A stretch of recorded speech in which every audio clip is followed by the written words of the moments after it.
Saya dilahirkan itu tadi di Desa Bangsri, Kecamatan Jepon, Kabupaten Blora.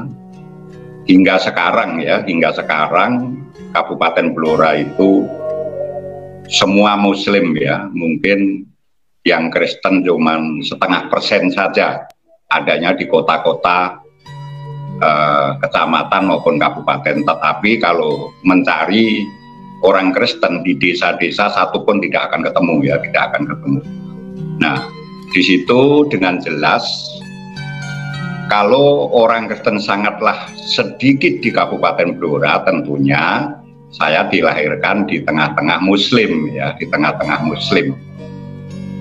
Nah, sehingga ini kronologi perjalanan ya, kisah pribadi saya. Pada tahun 1965 itu meletuslah yaitu pemberontakan ya PKI G30S. Itu saya umur 8 tahun, waktu itu saya SD kelas 2 ya, SD kelas 2. Nah, di situ pada waktu habis pemberontakan G30S ada penekanan dari pemerintah bahwa tepat kejadiannya dari tahun 66 sampai 68 sampai 71 ya. Semua orang harus bertobat kepada Tuhan. Karena di kampung kami pada waktu itu belum ada ya, nggak ada satupun agama lain selain Islam, maka semua diwajibkan untuk belajar mengaji. Bagi yang dewasa harus sholat 5 waktu ya, sholat 5 waktu itu diharuskan. Jadi gerakan dari pihak pemerintahan desa wajib beragama. Nah, pada tahun 1968 disitulah karena umur saya sudah 11 tahun sehingga saya mulai masuk ke dalam pendidikan keagamaan, yaitu belajar mengaji yang dipimpin oleh Ustadz Syukur. Pada waktu itu belum ada ya sebutan Ustadz, masih guru ngaji atau guru madrasah. Nah, di situ dibimbing oleh Bapak Kiai Ngadio ya, Bapak Kiai Ngadio. Jadi saya belajar di dalam Islam itu sejak dari tahun 68 hingga tahun 73 selama 5 tahun ya kurang lebih. Jadi kalau mengenai hal Islam ya sedikit banyak saya memahami karena sudah 5 tahun belajar di sana ya. Akan tetapi seiring dengan perjalannya waktu ya, pada tahun 78 saya menikah. Jadi pernikahan dini ya, umur saya masih 21 tahun tapi saya sudah menikah. Tahun 79 saya hijrah di Lampung atau pindah tempat di Lampung.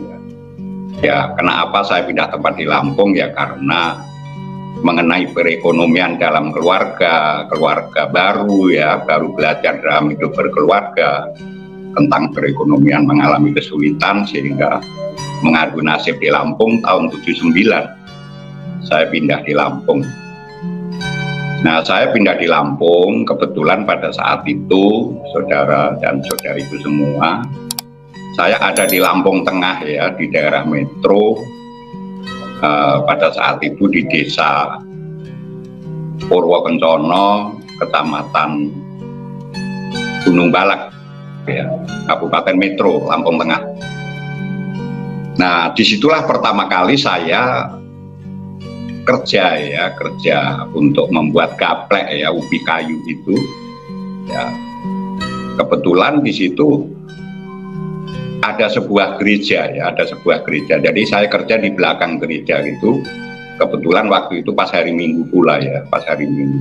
Nah, mulai dari tahun 79 kira-kira bulan 6 ya, disitulah saya mulai tahu tentang cara peribadatan orang Kristen itu seperti apa gitu. Karena saya melihat saya datang di gereja itu, saya melihat dari jendela ya, dari luar gereja saya melihat cara orang ibadah orang Kristen itu kayak apa gitu. Jadi ada yang menangis, ada yang apa ya. Pada waktu itu gereja GPDI ya, saya melihat, saya keheran-heranan. Kenapa orang Kristen itu menghadap kepada Tuhan kok seperti itu ya? Ada yang menangis, ada yang apa ya, teriak-teriak, ada yang gitu. Jadi saya keheran-heranan.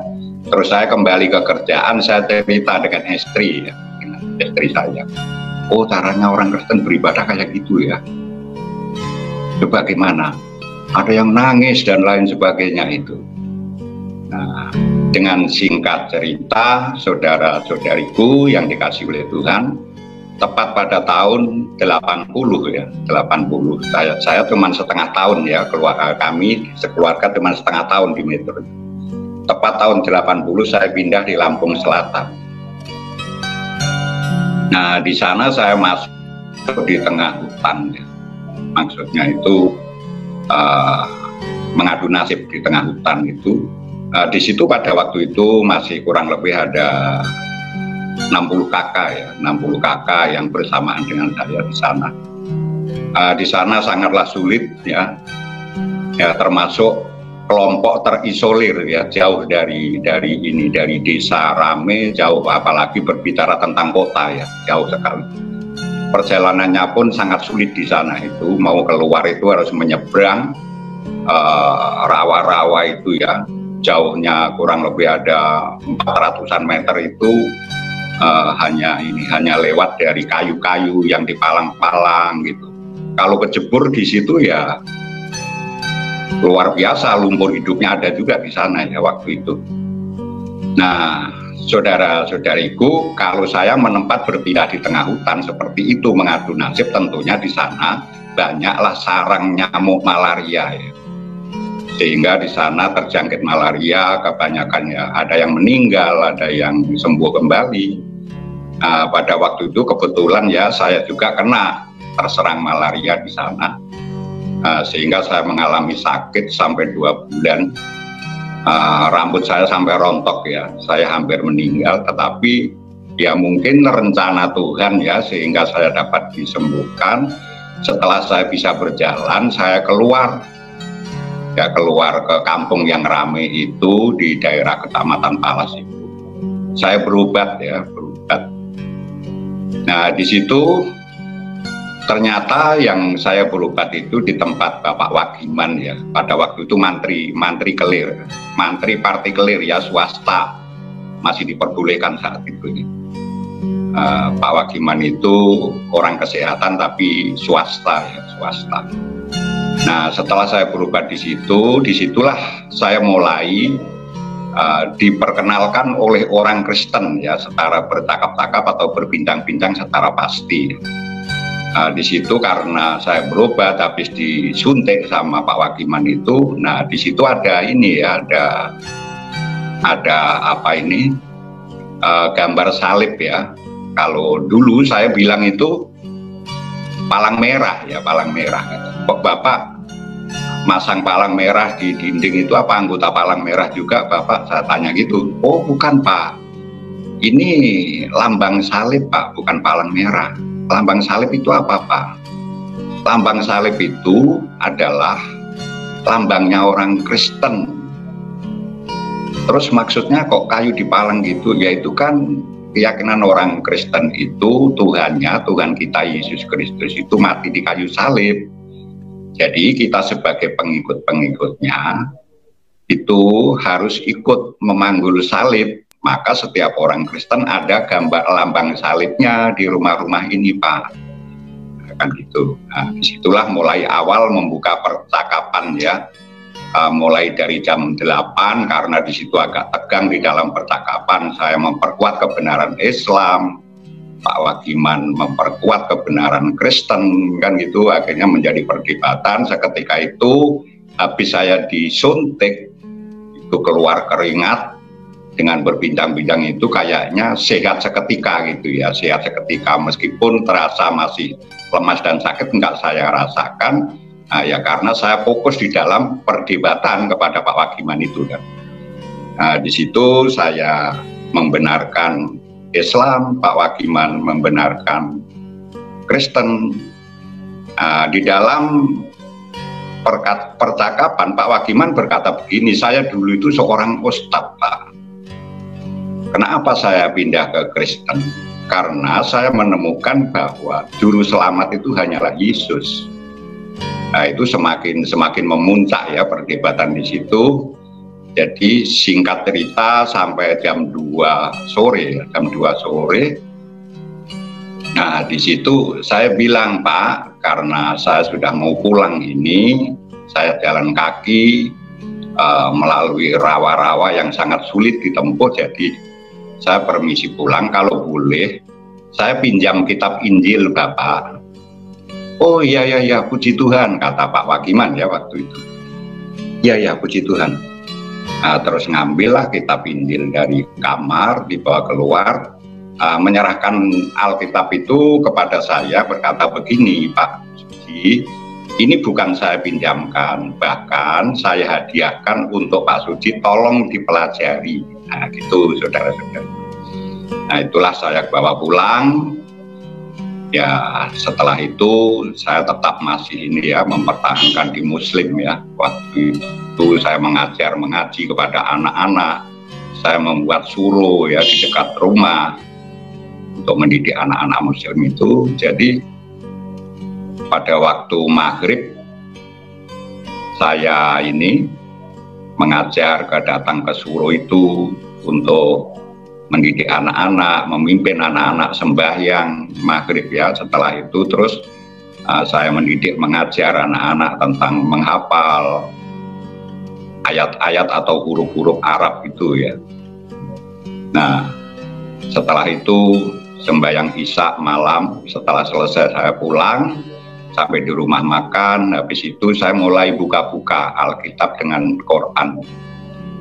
Nah itu saya lakukan terus-menerus saudara-saudariku sampai 1 tahun. Nah sehingga saya menemukan ayat-ayat yang bisa membuat saya tertarik ya kepada Alkitab itu.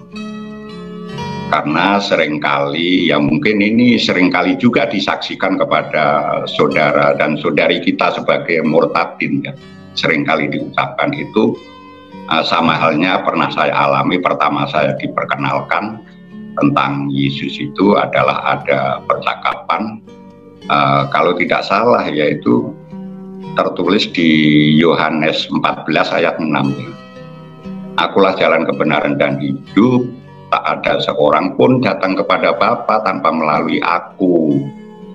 Gitu. Sementara pada waktu saya di Muslim waktu itu ya, saya selalu setiap saya melakukan sembahyang 5 waktu pasti tidak lepas-lepasnya saya mengucapkan kata-kata di sana itu di surat Al-Fatihah itu yang mengatakan ayat yang ada di pertengahan hampir terakhir, katanya ihdinas sirotol mustaqim, tunjukkan pada kami jalan yang benar. Ternyata jawaban itu berada di kitab Injil itu, akulah jalan kebenaran dan hidup, tak ada seorang pun datang kepada Bapa tanpa melalui aku.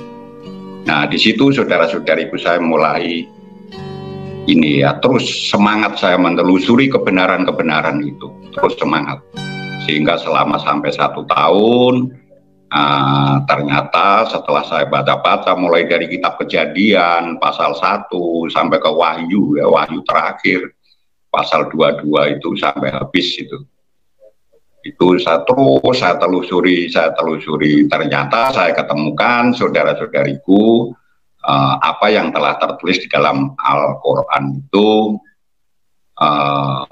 kebanyakan ada kesamaan dengan kitab Injil itu ya, dengan kitab Injil,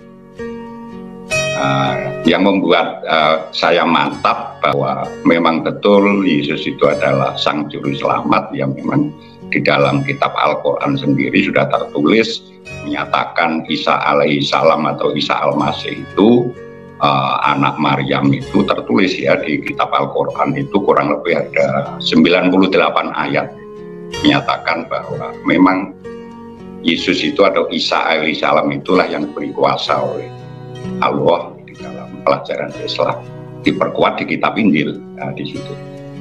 Nah terus setelah itu secara lahiriah saya Muslim ya, tetapi secara hati nurani atau iman saya sudah mulai goyah, saudara-saudariku, sudah mulai goyah. Terus saya pelajari.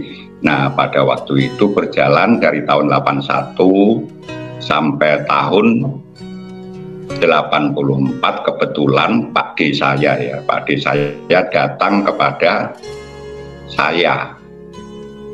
Karena Pak D saya itu namanya Harjo Munaji, dulu mantan penjahat yang nggak jelas, isinya membuat kacau, merampok, mencuri, maling, dan lain sebagainya. Itu pekerjaan Pak D saya pada waktu di Kabupaten Blora ya.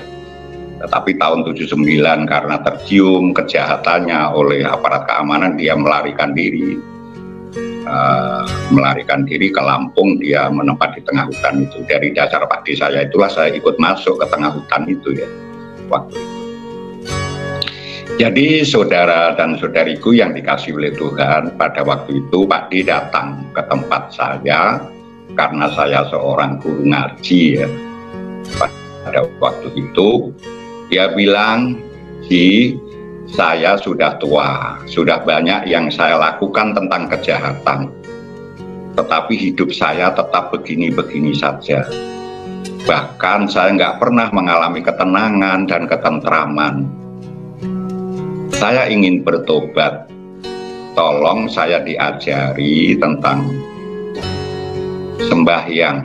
Saya ingin fokus menghadap kepada Tuhan." Saya bilang, "Pak D, saya sudah banyak menelusuri tentang kitab Injil selama 1 tahun, yang diam-diam Pak D nggak pernah tahu.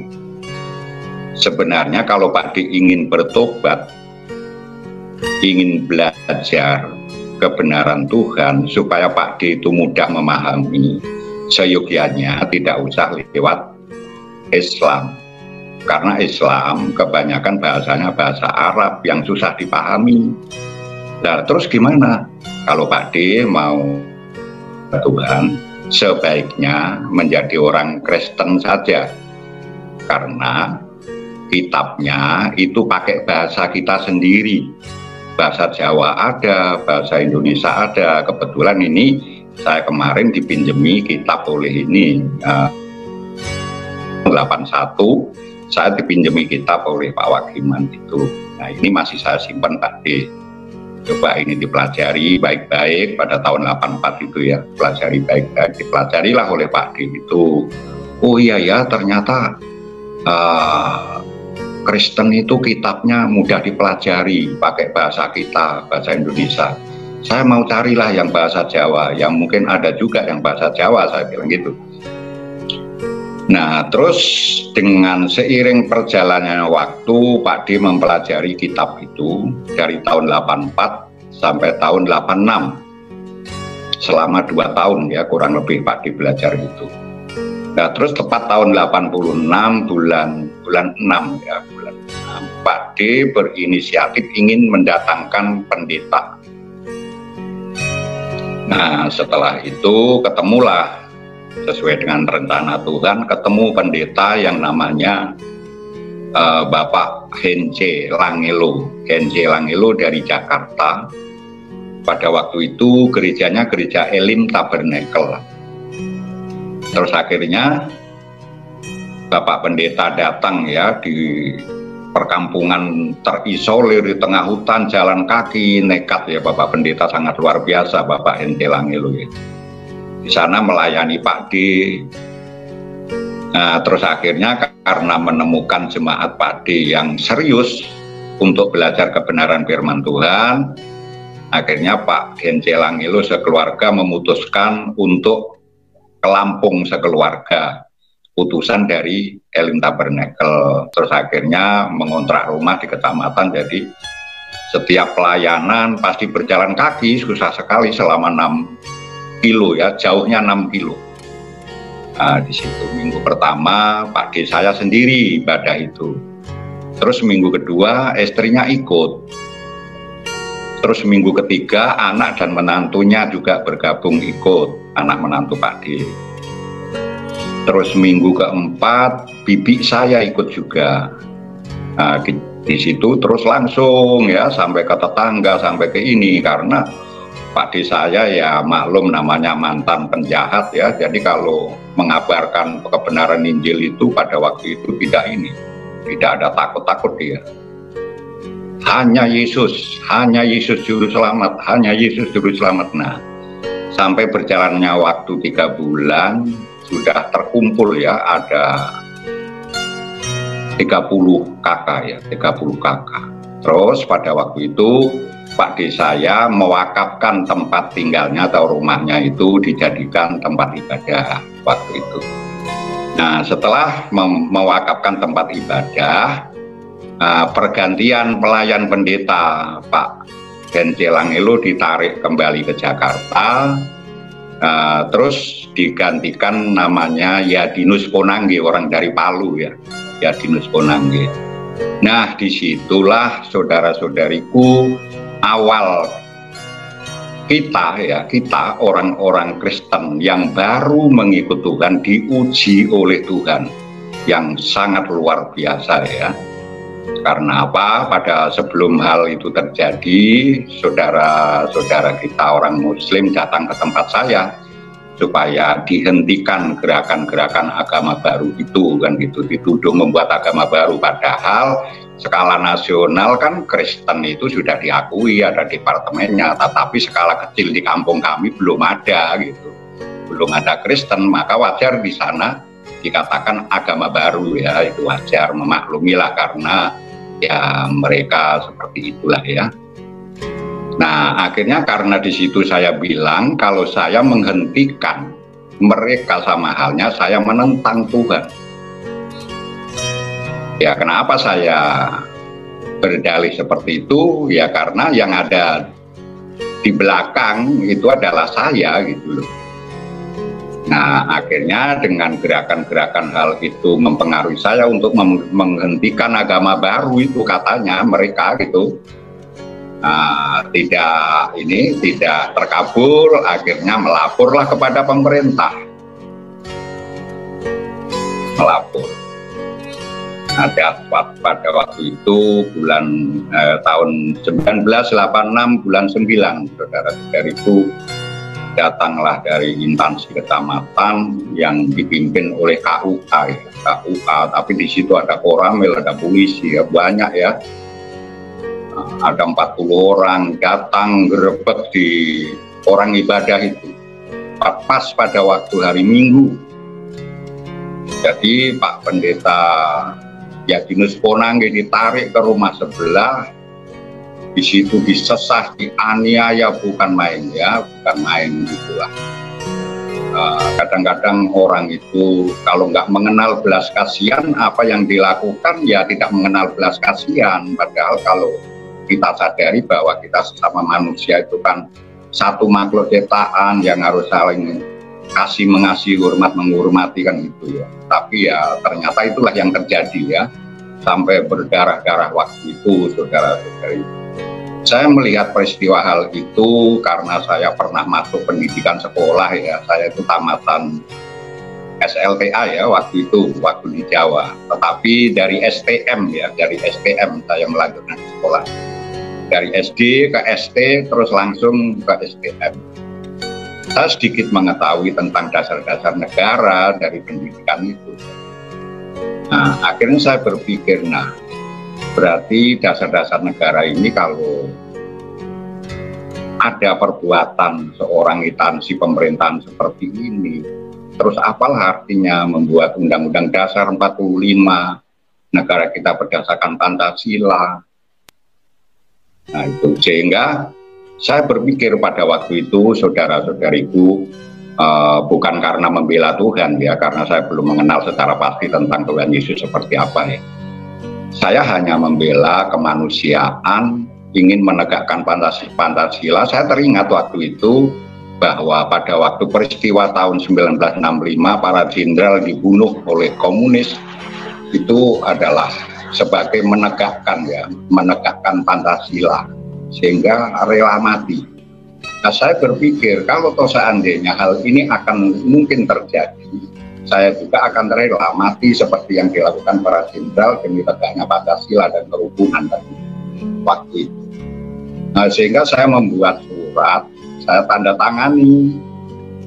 Saya serahkan kepada Pak Pendeta itu, tolong Pak Pendeta sampaikan pimpinan pusat tentang peristiwa yang terjadi ini, jangan kita diam. Karena pada waktu itu saudara-saudaraku belum ada HP ya, belum ada HP. Jadi ya itulah ya, terus akhirnya dibawalah oleh pendeta, dilaporkan ke pimpinan, ternyata datang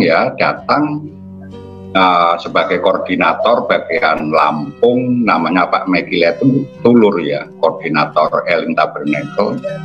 Nah, beliau adalah mantan dari Baret Merah ya, dari Baret Merah. Dia pangkatnya sudah tinggi ya, kalau nggak salah Letnan Kolonel waktu itu ya, karena komandan Baret Merah waktu itu. Datanglah ke Palas, membawa senjata itu kan, senjata yang besar itu. Datang ke kantor Koramil, ke kantor polisi, ngamuk-ngamuk di sana. Kalau nggak diselesaikan masalah peristiwa gereja yang ada di Lebak Bendung, Koramil Palas, kepolisian Palas akan saya bumi hanguskan. Marah-marah Pak Meki. Nah, karena ditanya Pak Meki menunjukkan dasar surat dari saya itu, disitulah mulai setelah Pak Megile Tulur pulang ke Jakarta, mulai masalah baru muncul menimpa di dalam pribadi saya, saudara, tahun 86 itu ya.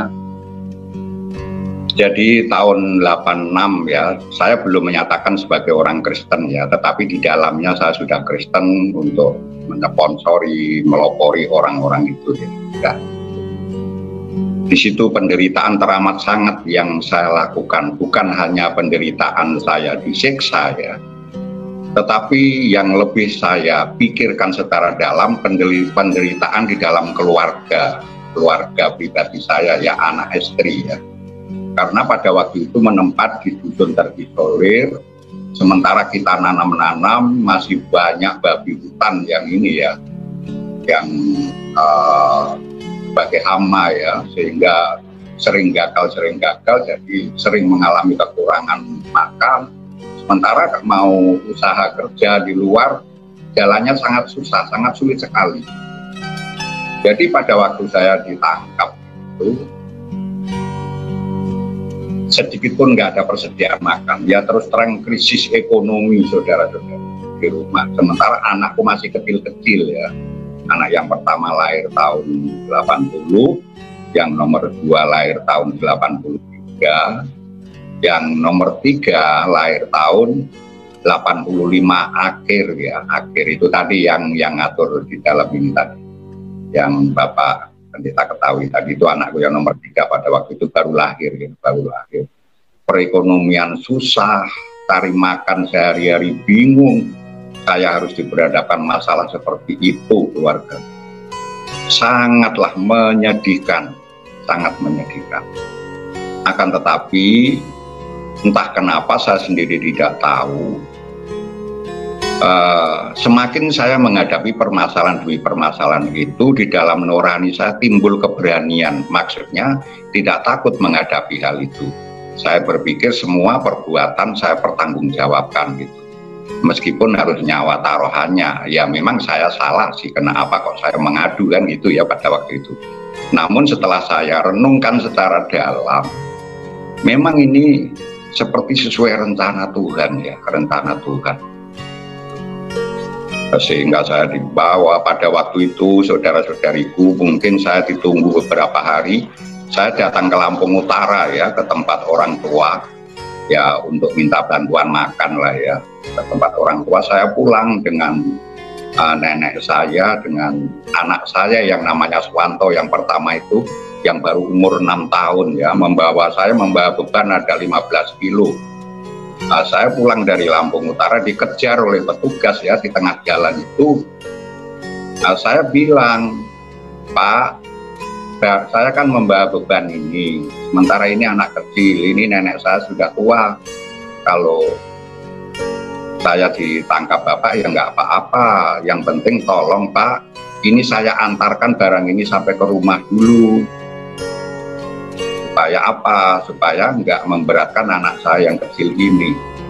Nggak bisa ya, nggak bisa. Tetap aja saya harus dibawa di tengah jalan ini. harus dibawa.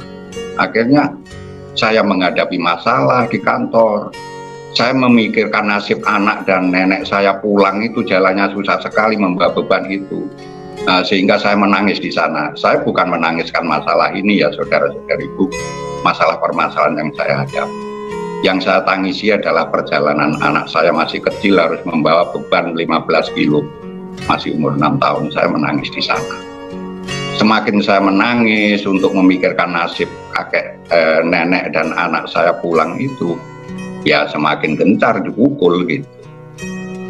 Jadi di situ saya sehari semalam, saudara-saudariku, nggak dikasih makan, nggak dikasih minum, bergantian orang yang menginterogasi saya. Setiap 1 jam saya dikeluarkan, diinterogasi berganti-ganti orang. Ada yang halus, ada yang kasar, ada yang pokok lah, macam-macam lah pada waktu itu. Jadi perasaan saya sudah hilang. Saya hidup atau mati sudah, nggak ada pikiran ke situ lagi, keluarga. Ya udah, apa yang terjadi saya hadapi. Nah akhirnya karena pada waktu itu saya dibenturkan supaya supaya ada kesalahan ucapan, mungkin saya anak PKI dan lain sebagainya, dibenturkan ke situ saudara-saudariku. Tetapi karena nggak pernah menemukan dari jawaban-jawaban saya selalu ngomong lantang, saya ingin menegakkan Pancasila, meskipun saya harus mati, ya saya menyusul dengan para jenderal yang telah menjadi korban gerakan komunis tahun 65 gitu. Nah akhirnya saya dilepas ya, singkat cerita itu tidak usah saya ceritakan secara dalam ya, sebab sangat-sangat menyedihkan sekali. Ya mungkin kalau Tuhan tidak menolong saya pada waktu itu, ya saudara-saudariku, mungkin saya sudah meninggal saja. Nah akhirnya saya dilepas, saya pulang. Tetapi tidak cukup berhenti sampai di situ, saudara-saudariku. Ternyata mengikut Tuhan Yesus, meskipun pada waktu mengalami krisis ya seperti itu, saya masih Islam ya, tetapi hati saya sudah menerima Yesus. Jadi memang mengikut Tuhan Yesus itu harus membayar harga yang tidak semudah itu ya. Ternyata seperti apa yang saya alami itu. Jadi terus berlanjut ya, terus berlanjut. Saya pernah dipanggil di kantor kecamatan, diperadabkan dari 56 tokoh-tokoh muslim satu kecamatan. Untung ya Tuhan menolong saya melalui Kapolsek pada waktu itu. Kapolseknya itu adalah orang Katolik. Jadi sehingga disitulah saya agak ada pertolongan ya, karena meskipun tidak secara langsung Pak Kapolsek itu seperti melindungi saya ucapan-ucapan itu, tapi tidak berani juga Pak Kapolsek itu secara terbuka. Tetapi saya tahu isyarat itu Pak Kapolsek melindungi saya, karena sampai cerita menggambarkan perang Baratayuda, Kurawa dan Pendawa gitu. Dia dalam memberikan ya, pembicaraannya itu seolah-olah seperti melindungi saya. Saya merasa agak ada ketenangan. Nah akhirnya di situ terlepas dari kepungan saudara-saudara kita yang dari seberang itu ya. Saya bisa dilepaskan, saya bisa pulang. Tetapi tidak cukup sampai di situ, saudara-saudara itu. Selama 5 tahun saya mengalami penderitaan, dikucilkan oleh saudara-saudara kita muslim ya. Saya tegur, dia menoleh sambil meludah. Bahkan yang lebih menyedihkan bagi pribadi saya, sampai hubungan kerja untuk mencari makan, menghidupi keluarga pun itu semua ditutup, nggak bisa. Jadi selama 5 tahun saya sana sini menghadapi permasalahan, dikucilkan, dibenci sana sini. Saya nggak sempat untuk menghidupi keluarga, mencari nafkah, sampai anakku yang umur 6 tahun itu tadilah yang menjadi tulang punggung ya, mencari tumbuh-tumbuhan ubi kayu yang dibuang oleh orang-orang petani itu, di pinggir-pinggirkan itu kan ada ubi kayu tumbuh, itu dicabuti, ada buahnya, dapat sedikit pulang, direbus, dimakan, sampai mencari malam-malam anak umur 7 tahun mencari ikan di rawa pakai pancing, pagi harinya dijual sama ibunya ke pasar. Ya karena saya menghadapi masalah-masalah begitu terus, saya selalu diimpit, dicari kematian saya. Itu sangat luar biasa. Jadi kalau saya teringat hal itu, saudara-saudariku, rasanya ingin menangis ya.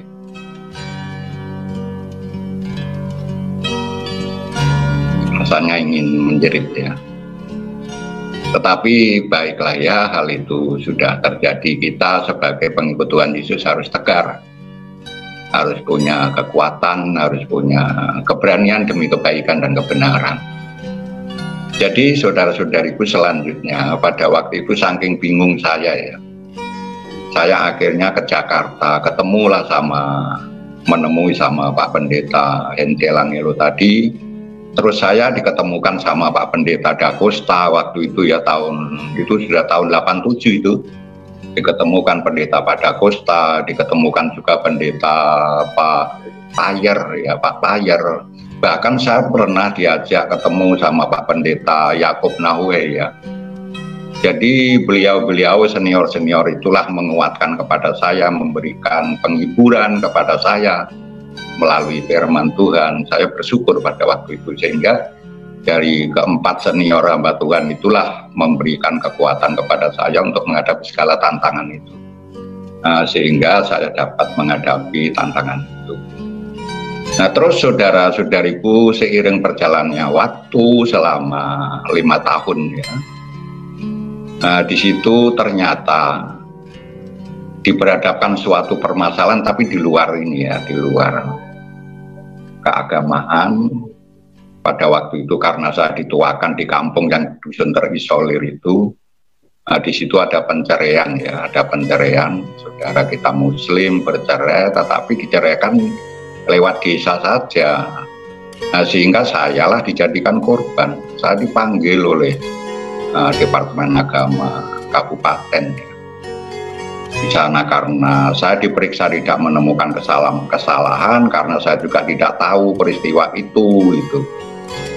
Akhirnya dia pakai kekerasan dengan berkata-kata dendam peristiwa tahun 86 ya, gereja tentang Kristen yang ada di sana. Saya dendam itu. Nah, di situ saya jawab, loh Bapak kan seorang pemimpin keagamaan, kerohanian, kok ada unsur dendam sampai bertahun-tahun seperti itu Bapak? Apakah Bapak mengucapkan seperti itu nggak sadar kalau posisi Bapak sebagai seorang pembimbing akhlak budi pekerti umat yang ada di negara ini dipercaya oleh pemerintah? Saya bilang gitu, marah, saya mau mengangkat kursi, saya mau dipukuli di sana ya. Pada waktu itu karena saya sudah terbiasa menghadapi itu ya, saya melawan waktu itu. Saya melawan. Ya memang di dalam Tuhan sih nggak boleh melawan ya, nggak boleh melawan. Tetapi ya kelemahan manusia pribadi saya dibenturkan dengan permasalahan terus menerus. Akhirnya saya berpikir udahlah kalau gitu mati, ya udah saya melawan. Nah setelah itu singkat cerita perlawanan saya seperti apa nggak perlu saya ceritakan, saudara-saudariku.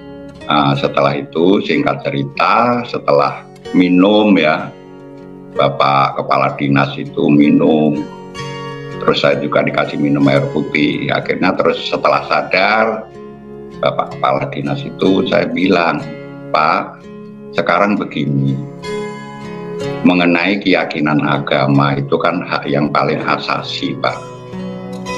Supaya tuduhan kemunafikan di dalam pribadi saya ini terhenti, detik ini, jam ini, hari ini, tanggal ini, bulan ini, tahun ini, itu tepat tahun 91. Saudara-saudara, kalau nggak salah itu bulannya tahun 91, bulan-bulan 10 ya, bulan 10. Saya nyatakan kami sekeluarga sebagai orang Kristen, titik. Setelah saya ucapkan begini supaya untuk menghimpas atau apa ya, menghilangkan tuduhan kemunafikan itu tadi. Itu saudara-saudariku. Jadi pada waktu itu terus saya pulang. Setelah pulang saya ketemu dengan Pak Pendeta yang ada di Sokaraja, Desa Sokaraja, Kecamatan Talas juga, saudaraku namanya Pak Pendeta Stefanus. Saya mampir ke sana, saya minta dibaptis. Saya bilang karena saya sudah menyatakan melalui dari Bimas Islam Kabupaten, saya sudah nyatakan itu, saya minta dibaptis Bapak. Nah setelah itu saya mampir ke kantor desa, saya ketemu dengan sekretaris desa.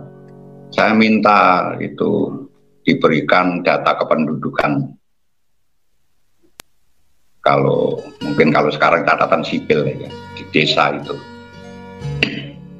Setelah itu saya cari nama saya keluarga yang namanya Islam.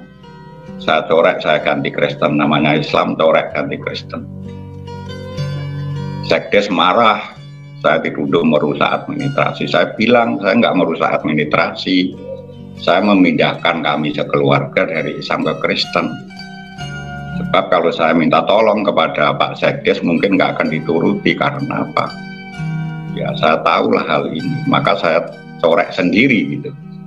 Jadi saya coret, saudara-saudariku, saya jadi orang Kristen pada waktu itulah, sehingga saya pada bulan 11, tanggal 11, kalau nggak salah jam 9 pagi ya, saya dibaptis di Sungai Wei Pisang namanya. Wei Pisang itu di pertengahan ya, tempatnya di pertengahan. Kampung kami terisolir, terus di situ kalau mau keluar ke Desa Rame itu di pertengahan perjalanan itu ada sungai. Nah itu kanan kirinya sawah keluarga. Nah saya dibaptis di situ. Saya memang sengaja minta saya dibaptis di situ. Dan saya punya permintaan dengan Pak Stefanus, Pak, semua jemaat Kristen yang ada di sini, tolong pada waktu mau membaptis saya di Sungai Pisang itu, semua mengikuti saya supaya apa? Supaya hati saya merasa apa ya? Merasa bangga bahwa saya tidak sendirian mengikuti Yesus. Oh, oke Bapak. Ya, pada waktu itu ya kebetulan permintaan saya diturutin oleh Pak Pendeta Stefanus. Sehingga berangkat dari rumah itu kurang lebih ada banyak ya, 400-an beberapa itu yang mengikuti saya di dalam menjalani baptis itu. Sementara sepanjang jalan saya itu melewati tetangga-tetangga yang menentang saya itu. Jadi ya setiap tanya mau kemana ini Pak, kok rame-rame. Saya bilang mau dibaptis, saya sekarang sudah menjadi orang Kristen secara terbuka. Nah, akhirnya ternyata saya menyadari, saudara-saudari, kenapa saya diperhadapkan di dalam ujian yang begitu berat yang harus saya lakukan. Satu, ya, secara lahir saya masih Muslim, secara dalam saya sudah menerima Yesus. Itu ternyata setelah saya menerima Tuhan Yesus dibaptis secara terbuka, barulah mulai permasalahan itu selesai, keluarga. Selesai, terhenti. Sehingga terhenti. Jadi saya merenung kepada Tuhan. Oh, apakah kesemuanya apa yang terjadi ini, apakah ini sebagai ujian dari Tuhan untuk pribadi saya? Apakah ini sebuah kesalahan saya karena saya menerima Tuhan di dalam hati, tetapi lahiriahnya saya masih Muslim. Pada waktu itu seperti itu. Jadi seiring perjalannya waktu, setelah saya dibaptis, barulah saya tekun di dalam pelayanan gereja itu ya, dalam pelayanan gereja itu bersama-sama dengan Bapak Pendeta. Terus saya kalau keluar main di kampung lain, ke sana ke sini, pertama-tama yang saya cari adalah orang-orang Kristen atau yang sudah ada gereja, yang saya cari Pak Pendetanya. Saya bersaksi peristiwa yang saya alami. Kalau di kecamatan tempat saya sih semua tahu ya, semua tahu. Karena sudah nggak rahasia ya peristiwa itu. Satu kecamatan bahkan sampai kabupaten semua tahu.